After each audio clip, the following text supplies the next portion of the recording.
Being a city girl, born and raised in Washington, D.C., I was never around horses. I never had the opportunity to be around horses at all.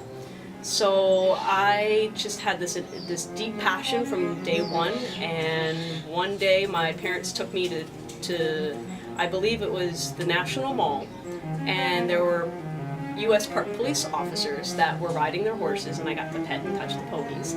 And from that moment, it was like a drug. I was addicted, and no matter what I had to do, I was going to do it in order to be around horses.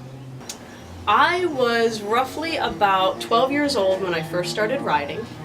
I started later than most typical children do when they start riding because point blank we didn't have the finances for it. I was lucky to have a roof over my head and hot dinner on my plate, and that was well enough, and horses were an expense that was something that was just not considered in my family to be a necessary expense. So I started at about 12 years old and that was my first riding lesson I ever got was a birthday present, because for about 6 to 7 years I wore my parents down, and it took that long to wear them down to about 7 years worth, but eventually they caved and gave me one riding lesson.